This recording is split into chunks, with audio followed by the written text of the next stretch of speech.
இல்லை எங்களுக்கு வேண்டாம்.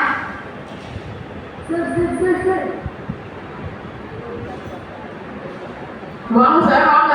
என்ன சார் வேணும்? அண்ணாச்சி ஒரு பிரெட் பேக்கெட் ஒன்று தாங்க. 30 ரூபா பிரெட்டா 40 ரூபா பிரெட்டா? 40 ரூபா பிரெட் ஒன்று தாங்க. டேய் தம்பி, பிரெட் பேக்கெட் ஒன்று வச்சுருவாடா. இந்தாங்க அண்ணாச்சி பிரெட் பேக்கெட்டு. வேற என்ன சார் வேணும்? என்ன அண்ணாச்சி பிரெட் பேக்கெட் ஒரே தூசியா இருக்கு? அப்படியா? அப்படியா இருந்தால் என்ன பார்ப்போம். வேற ஒன்றும் இல்லை, வண்டியில் போகல அந்த தூசி வந்து இருக்கும். போயிடுச்சு பாருங்க. வேற என்ன சொல்லுங்க? 2 மேகி பேக்கெட் தாங்க. டேய் தம்பி, மேகி பேக்கெட் ஒன்று வச்சுருவாடா. இந்தாங்க அண்ணாச்சி மேகி பேக்கெட். வேற என்ன வேணும்? சீக்கிரமா சொல்லுங்க. இங்க பாருங்க சுரேஷ், மேகி பேக்கெட் ஒரே தூசியா இருக்கு. ஒரே பாசா இருக்குமோ? எக்ஸ்பிரி டேட் பாருங்க சார். பாருங்க சார், நான் சொல்லலை. என்ன அண்ணாச்சி எக்ஸ்பிரி 10 minutes ஆயிடுச்சு. அப்படியா? அதெல்லாம் இருக்காது. இதை மட்டும் பார்ப்போம். அது எதுவும் பழசாக இருக்கும்பா. பையன் பார்க்காம இருக்குமா? இது நல்லா இருக்குன்னு சொல்றேன். டேய் தம்பி, வேற பேக்கெட் வேடா. இந்தாங்க அண்ணாச்சி. சரிப்பா, வேற என்ன வேணும்? ஒரு முட்டை எவ்வளவு? 10 ரூபாப்பா. எல்லா கடையிலும் 7 ரூபான்னு சொல்றாங்க. நீங்க மட்டும் என்ன 10 ரூபான்னு சொல்றீங்க? என்னமா நீங்க சும்மா ஏதாவது சொல்லிட்டே இருக்கீங்க?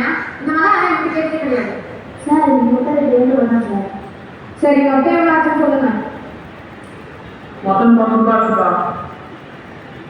சரிங்கப்பா, நான் வாங்கிப்போ.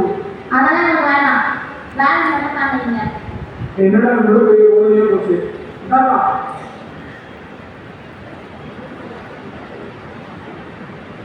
சரி என்னடா இது ஒரு நியூஸ்ல கிடைக்கவே மாட்டேங்குது. எங்க நான் போறதுக்குள்ள எல்லாரும் அந்த நியூஸை கரெக்ட் பண்ணிருக்காங்களே. காலையில இருந்து இதோ இந்த மைக்கும் கேமராவும் சுத்திட்டு இருக்கோம். சரி வருத்தப்படாதீங்க, வாங்க நம்ம கரெக்டா நியூஸா நாம சுத்தோம். என்ன சுரேஷ், லேப் டெஸ்ட் கொடுத்துருந்தீங்களே அதோட ரிப்போர்ட் வந்துச்சா? வந்துருச்சு சார். நினைச்ச மாதிரி நினைக்க வர வந்துருக்கு. இது ஒண்ணு போதும், அந்த கடை எல்லாம் சீக்கிரம் வாங்க சுரேஷ் போலாம். Yes sir.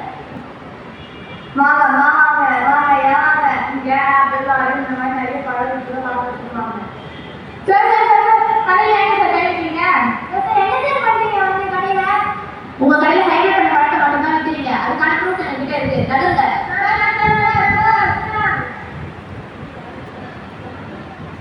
வெல்கம் சார், வாங்க சார் வாங்க சார். உங்க கடைக்கு நீங்க சாப்பாட்டுக்கு யூஸ் பண்ற சிக்கனோ இல்லை மசாலாவோ எல்லாமே வந்து குவாலிட்டி நல்லா இருக்கு. உங்க கடைக்கு நாங்கள் சீல் வைக்க வாங்குவோம் வழிவிடுங்க. சார் சார் சார் நீங்க தான் சொல்றீங்க. இதுக்கான ப்ரூஃப் எல்லாம் என்கிட்ட இருக்கு, வழிவிடுங்க. அடுத்து என்ன பிரதேஷ்? மல்லிகை சார். வாங்க சார் வாங்க. என்ன நசி? முட்டை எவ்வளோ? 7 ரூபா சார். உங்க கடையில 10 ரூபா கேள்விப்பட்டேன். ரூபாவா? அப்படிலாம் இல்லைங்க சார். 7 ரூபா சார் எங்க முட்டை. இந்த முட்டை உங்க கடையில தான் வாங்கணும். 10 ரூபான்னு சொன்னீங்க. நாங்களா? எப்போ சார்? எல்லாம் எனக்கு தெரியும். வழிவிடுங்க. சார் எதுக்கு சார்? உங்க கடையில எக்ஸ்பிரியான பொருள் மட்டும் தான் நீங்க விற்கிறீங்க. நகருங்க, சீல் வைக்க போறோம். சார் எப்படி சார் கடையில க்ளோஸ் பண்ணீங்க? இந்த கடையில எல்லா பொருளும் பாக்கியம் வந்து வச்சுக்க பொருள் எல்லாமே எக்ஸ்பிரி நான் பொருள் மோஸ்ட்லி சேல்ஸ் பண்றாங்க. சார் இந்த கம்பெனில பொருட்கள் கொடுத்தாங்க சார். நாங்க பொருள் வாங்கி போயிட்டு வந்து இந்த பொருளை வாங்கி வந்து குவாலிட்டியோட எக்ஸ்பிரி தாமதம் இருக்கு. அதுக்கான ப்ரூஃப் எனக்கு இருக்கு. சரிங்க சார், அப்படின்னா இந்த பொருட்களை எதுக்காக சார் க்ளோஸ் பண்ணீங்க? இந்த கடையில ஹைலைட் பண்ண பழத்தை எல்லாம் விற்கிறாங்க. இந்த பழத்தை சாப்பிட்ட நிறைய பேருக்கு உடம்பு சரியில்லாம போயிருக்கு. அது மட்டும் இல்லாம உங்க பொருள் எல்லாம் அதிக விலைக்கு விற்கிறாங்க. அதனால தான் கடையை நாங்கள் சீல் வச்சோம். அதுக்கான proof. Sir sir sir sir sir thank you.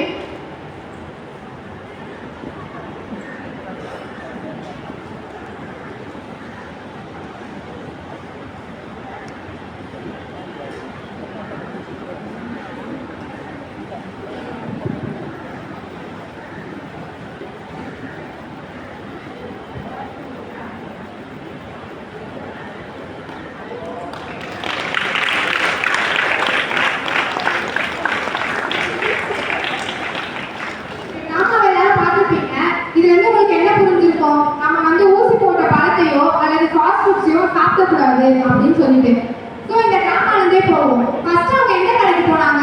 யாராவது ஒருத்தர் சொல்லுங்களேன். பழக்கடைக்கு போனாங்க. சரி ஓகே, பழக்கடையிலேருந்தே போவோம். ஃபார் எக்ஸாம்பிள் இப்போ ஒரு மாம்பழம் இருக்குன்னா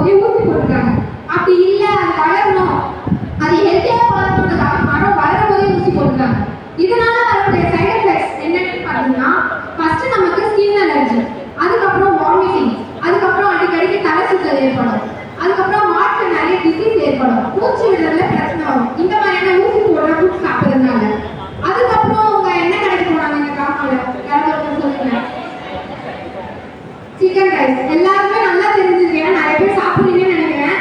ஸோ இப்போ அந்த சிக்கன் ரைஸ்ல மோஸ்ட்லி என்ன கலக்குறாங்க, என்ன மசாலா போடுறாங்க, எதுவுமே நமக்கு தெரியாது. இப்போ ஒரு சிக்கனே எடுத்துக்கோங்களேன், நம்ம நாட்டுக்கோழியே சாப்பிடக்கூடாதுன்னு சொல்லி டாக்டர் சொல்லுவாங்க, ஏன்னா அதுல நிறைய ஹீட் இருக்கு. ஆனா அந்த சிக்கன் ரைஸ்ல என்ன கோழி போடுறாங்க, பிராய்லர் கோழி. எல்லாமே தெரிஞ்சிருக்கு, ஆனா நம்ம அதெல்லாம் சாப்பிடுறோம். ஸோ பிராய்லர் கோழி போடுறாங்க. அந்த பிராய்லர் கோழினால வரக்கூடிய சைடு எஃபெக்ட்ஸ், சரி ஓகே சைடு எஃபெக்ட் அப்புறம் பார்க்கலாம். அது எத்தனை நாள்ல வளருது, வெறும் 20 ல இருந்து 25 நாளுக்குள்ளேயே வளர்ந்துட்டு இருக்கு. இதே ஒரு நாட்டு கோழியா இருந்தா 3 ல இருந்து 4 மாசம் ஆகும். ஸோ இந்த மாதிரி ஷார்ட் டைம்ல வளர அந்த கோழி அது வளரவே இல்லை, நம்ம தான் முட்டையில ஊசி போட்டு வளர வைக்கிறோம். ஸோ அது சாப்பிடுறதுனால நமக்கு என்ன சைடு எஃபெக்ட்ஸ் பார்த்தீங்கன்னா, மோஸ்டமா நம்ம தான் அதை சாப்பிடுவோம். நம்ம மீன்ஸ் யங்ஸ்டர்ஸ் அது சாப்பிடுறதுனால ஃபர்ஸ்ட் என்ன சைடு எஃபெக்ட் பார்த்தீங்கன்னா, கேர்ள்ஸ் பார்த்தீங்கன்னா பியூபர்ட்டி அப்படின்ற ஒரு விஷயம் சீக்கிரமாவே நடக்கும். அதுக்கப்புறம் குழந்தையின்மை. இது எல்லாமே நம்ம fast food only chicken rice மட்டும் இல்ல, மோஸ்டா நம்ம சாப்பிடுற ஃபாஸ்ட் ஃபுட் எல்லாமே கலக்கிறது அந்த பிராய்லர் கோழி தான். மீட் அப்படின்னாலே பிராய்லர் கோழி தான் நம்ம விரும்புறோம். ஸோ அந்த மாதிரி கலக்கிறதுனால நமக்கு சைடு எஃபெக்டா வருது. அதனால நம்ம ஃபாஸ்ட் ஃபுட்ஸை கொஞ்சம் தவிர்க்கணும். சரி ஓகே, லாஸ்டா அவங்க என்ன கடைக்கு போனாங்க, அண்ணாச்சி கடை. சரி ஓகே, அண்ணாச்சி கடைக்கு நம்ம எதுக்கு போவோம், நம்ம அன்றாட பொருள் வாங்குறதுக்கான பால், பிரெட்டு, பிஸ்கெட் அந்த மாதிரி வாங்குறதுக்கான.